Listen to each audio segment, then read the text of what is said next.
ജീവിതത്തിൽ വായ്പുണ്ണ് വരാത്തവരായിട്ട് ആരുമില്ല. എല്ലാവർക്കെങ്കിലും നമ്മുടെ ജീവിതത്തിൻ്റെ ലൈഫ് ടൈമിൽ എവിടെയെങ്കിലും ഒരു സമയത്ത് വായിലൊരു വായ്പുണ്ണ് അല്ലെങ്കിൽ മൗത്ത് അൾസർ വന്നിട്ടുണ്ടാവും. അപ്പോൾ അത് ഓരോരുത്തരും ട്രീറ്റ് ചെയ്യുന്ന വ്യത്യാസമായിട്ടുള്ള രീതിയിലാണ്. അപ്പം ഒരു തവണ നമ്മുടെ ക്ലിനിക്കിൽ ഒരു പേഷ്യൻ്റ് വന്നപ്പോൾ പറഞ്ഞത് അവർ വായ്പുണ്ണ് വന്നിട്ട് നമ്മുടെ വെളുത്തുള്ളി ചതച്ച് ആ വായ്പുണ്ണിൽ വേദന കുറയാനായിട്ട് വെച്ചതാണ്. വായ്പുണ്ണിൽ വെച്ചിട്ട് അവസാനം അത് ഫുൾ ഇൻഫ്ലെയിംഡ് ആയിട്ട് ഭയങ്കര ഒരു മൗത്ത് അൾസറിൻ്റെ വലിപ്പം തന്നെ കൂടി ഇൻഫ്ലെയിംഡ് ആയിട്ട് വേദന സഹിക്കാതെയാണ് വന്നത്. അപ്പോൾ ഓരോരുത്തരും ഇതുപോലെ എവിടെയെങ്കിലും യൂട്യൂബിലോ അല്ലെങ്കിൽ വേറെ ഏതെങ്കിലും സോഷ്യൽ മീഡിയയിലൊക്കെ എന്തെങ്കിലും കേട്ടിട്ട് അതുമായിട്ടൊരു ബന്ധമില്ലാത്ത ആൾക്കാർ പറയുന്നത് കേട്ടിട്ട് പല രീതിയിൽ അത് ട്രീറ്റ് ചെയ്യാറുണ്ട്. ചില ആൾക്കാർ ഡയറക്റ്റ് ഉപ്പെടുത്ത് വായ്പുണ്ണിൽ വെക്കാറുണ്ട്. അപ്പോൾ അത് ഉപ്പെന്ന് പറയുന്നത് ഭയങ്കരമായിട്ട് നമുക്കൊരു ഇൻഫ്ലമേഷൻ ഉണ്ടാക്കുന്ന ഒരു സാധനമാണ്. അപ്പോൾ നമ്മൾ ഡയറക്റ്റ് ആ ഉപ്പെടുത്ത് ഒരു ഇൻഫ്ലെയിംഡ് ആയിട്ടുള്ള പോർഷനിൽ വെച്ചാൽ ആ ഇൻഫ്ലമേഷൻ ഡബിൾ ആവേ ഉള്ളൂ. അപ്പോൾ നമ്മൾ ഇങ്ങനെയുള്ള ട്രീറ്റ്മെൻറ്റുകളൊന്നും ചെയ്യാൻ പാടില്ല.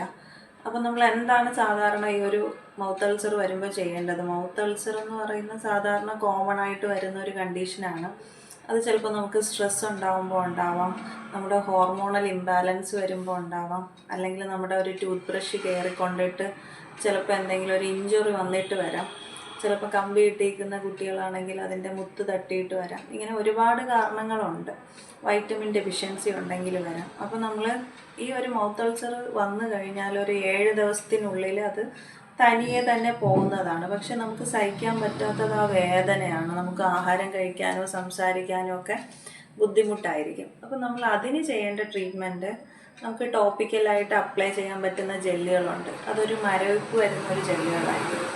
നമുക്ക് ലിഗ്നോകൈനോ അല്ലെങ്കിൽ ബെൻസോകൈനോ ഏതെങ്കിലും ഉള്ള ഒരു ടോപ്പിക്കൽ അനസ്തെറ്റിക് കലർന്ന് വരുന്ന ജെല്ലുകൾ അവൈലബിൾ ആണ് എല്ലാ മെഡിക്കൽ സ്റ്റോറിലും. അപ്പോൾ അത് പുരട്ടിയാൽ നമുക്ക് കഴിക്കുമ്പോഴും സംസാരിക്കുമ്പോഴും ഉണ്ടാകുന്ന വേദന കുറയ്ക്കാൻ പറ്റും.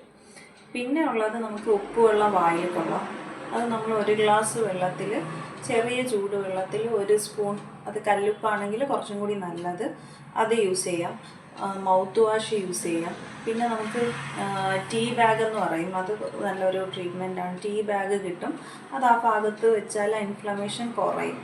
പിന്നെ തേൻ പുരട്ടുന്നതും കുറച്ചും കൂടെ ഇൻഫ്ലമേഷൻ കുറയ്ക്കുന്നതിന് നല്ലതാണ്. അല്ലാതെ വേറൊരു രീതിയിലുള്ള ട്രീറ്റ്മെൻറ്റ് എടുക്കാനായിട്ട് നിൽക്കരുത്, എങ്കിൽ അത് വേഴ്സായിട്ട് പോവേ ഉള്ളൂ.